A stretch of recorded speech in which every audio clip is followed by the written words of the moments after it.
since 2003, right? I started when I was like 23 years old, and then fortunately, all I really know in life, for the most part, is public libraries, at least in a professional setting. When I started to learn a lot about New York State libraries and how they function and how they're funded and what that infrastructure looks like, $100 million might seem like a lot, but it's not. It's 1/10 of the entire state budget. If we funded libraries far beyond what full funding looks like in education law, at let's say $150 million or $185 million, quite honestly, that wouldn't even be realized within the budget, like in terms of how we're allocating scarce resources.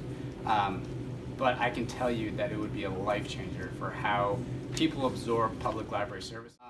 The average budget within our system is like around $5,000. So if we give Barb $4,000 more, we just doubled her collection development budget. And that gets expanded as you ask every single one of these librarians in the areas, how's that happen? So, going back to this whole idea of what does funding look like for public libraries, it never changed. Like in 1995, 1996, when we started having to offer some type of internet connection, when we started having to support public computers as well as staff computers, and then all of a sudden when we became fully automated, like in the early 2000s and like, most recently in 2005, 2006, when people started walking in with tablets and devices and smartphones and we had to offer secure wireless internet access, and they counted on us to offer that service, we've never been funded by the state for that change in how we operate. So I think I'll see it in my lifetime. I mean, that's why I'm here every single year. It's not me just coming in because it's part of my job description. It's part of me making certain that like we're fighting for the 280,000 people that live in our community because they deserve better. I mean, they deserve a much better investment in public libraries. And like all the people around this table, I mean, these two young ladies right here deserve a much better investment in our public libraries.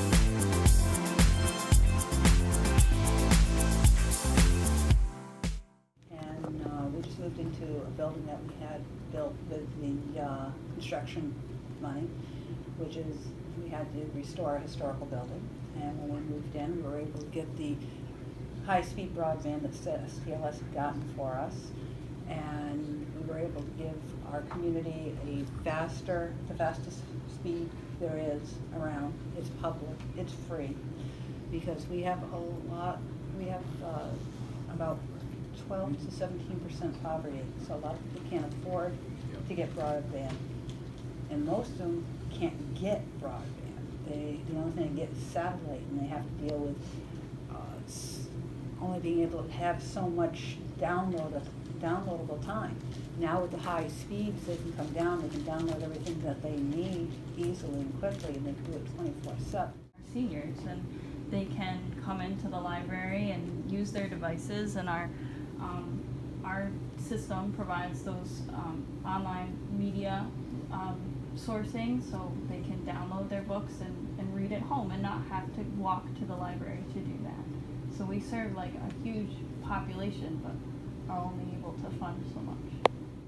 They come to us because a lot of, with being in rural areas, we don't have a Best Buy just down the street. It's an hour drive to get to a Best Buy to get any help, so they come to us to get technology help too.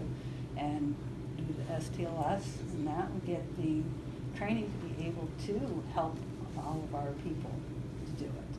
Kids. My wife and I also teach at libraries, at a local Howard library. We do all sorts of programming, art programming, cultural programming for rural communities that don't have it. And it becomes like the library is a conduit for so much. And especially at a homeschool, choosing to homeschool your kids in a rural area, you get the library is so key. I was going to tell one personal story about my daughter, and the library just kind of supports so many different areas these days. The books are just a small part of it. It's lifetime learning, and it's local learning, and it's everything. And I got a daughter who's got developmental disabilities, and she's 41 years old, and we got her an iPad that was kind of floating around the house. We hadn't used it for a while. And she wanted to write stories. She wanted to write her memoirs, if you will, stories. And I didn't know how to teach her how to use it. So I asked Alex over there to teach her. So that was the service that he provided from the library, and he taught my daughter. And she's just going, she's really working really hard now to write her stories. And so that's just one example, and I'm sure there's other people here who can give you other stories about how the services from the library and the support from the libraries have really made a difference for many, many people.